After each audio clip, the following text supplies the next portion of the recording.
একটি পানির ট্যাঙ্ক 2/3 পূর্ণ আছে। পাইপ ক দ্বারা ট্যাঙ্কটি 10 মিনিটে পূর্ণ হয়, আবার পাইপ খ দ্বারা ট্যাঙ্কটি 6 মিনিটে খালি হয়। যদি দুইটি পাইপ একসাথে চালু থাকে তবে কত সময় পর সম্পূর্ণ ট্যাঙ্কটি খালি বা পূর্ণ হবে? তাহলে এখন প্রথমে আমরা বের করব পাইপ পি দিয়ে 1 মিনিটে পূর্ণ হয় কত। তো 1 মিনিটে পূর্ণ হয় হচ্ছে 10-এর 1 অংশ। তারপর কিউ দ্বারা পাইপটি খালি হয় কত? 1 মিনিটে খালি হয় কিউ দ্বারা এত অংশ।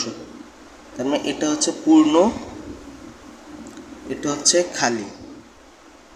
তাহলে এই দুইটা কল যদি একসাথে চালু থাকে তাহলে খালি হবে এখানে 1/10 এবং 1/6। এখানে বেশি ভগ্নাংশটা হচ্ছে 1/6 আর কম হচ্ছে 10-এর 1। তাহলে এখানে বেশি পানি প্রবাহিত হয় এই 1/6 দ্বারা। তাহলে এই দুইটা নল যদি একসাথে খোলা থাকে তাহলে পানি বেশি বের হবে, পানি প্রবেশের থেকে পানি বেশি বের হবে।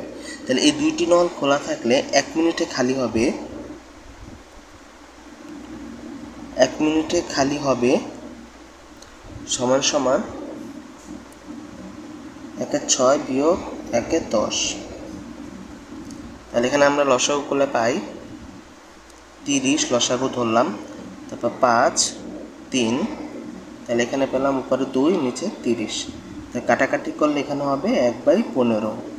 তাহলে 1 মিনিটে খালি হবে এত অংশ। তাহলে আমরা এখন এটা ওই নিয়মে লিখতে পারি যে এত অংশ খালি হয় 1 মিনিটে।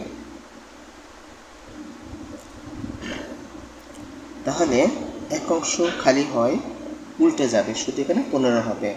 তারপর প্রশ্ন বলছে 2/3 পূর্ণ আছে, মানে 3/2 অংশ খালি করতে হবে। তাহলে 3/2 অংশ খালি হয়, উপরে 15, উপরে হবে এখানে 2 আর নিচে হবে 3। কাটাকাটি করলে হবে 3×5 = 15 আর 5×2 = 10, 10 মিনিটে।